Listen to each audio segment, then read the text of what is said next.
जेव्हा आपण gold physically bye करतो ना, तेव्हा ते चोरी होण्याची किंवा ते हरवण्याची सुद्धा थोडीशी शक्यता असते.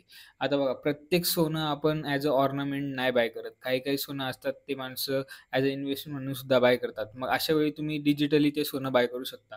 त्यासाठी मी तनिष्कमध्ये माझं अकाउंट ओपन केलंय आणि याच्यासाठी मला फक्त माझा मोबाईल नंबर आणि पॅन कार्डचा यूज झाला.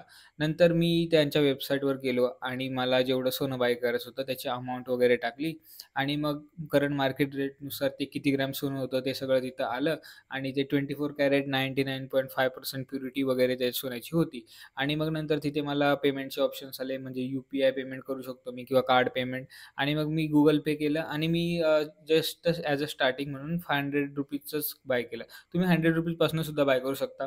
नंतर तिथे मला किती स्टेट जी-एस-टी आणि सेंट्रल जी-एस-टी लागला त्याचे पूर्ण कॅल्क्युलेशन्स आले आणि माझी इन्व्हॉइस मी डाउनलोड केली. म्हणजे माझं गोल्ड बाय झालंय आणि ते रिफ्लेक्ट सुद्धा झाले युनिट्स. आता हे गोल्ड जर मला कन्व्हर्ट करायचं झालं, तर मी कधीही सुद्धा यांचे गोल्ड कॉइन्समध्ये कन्व्हर्ट करून ते मला होम डिलिव्हरी करू शकतात किंवा मी त्यांच्या कोणत्याही स्टोअरमध्ये जाऊन ते कन्व्हर्ट करू शकतो किंवा मला उद्या समजा सोन्याची चेन घ्यायची आहे, तर तिथे जाऊन मी हे डिजिटल गोल्ड देऊन म्हणजे त्यांना दाखवून आणि मग तो ओ-टी-पी वगैरे देऊन ते मला सोन्याची जी ऑर्नामेंट आहे किंवा जी वस्तू आहे, ती मी त्यांच्याकडनं घेऊन येऊ शकतो.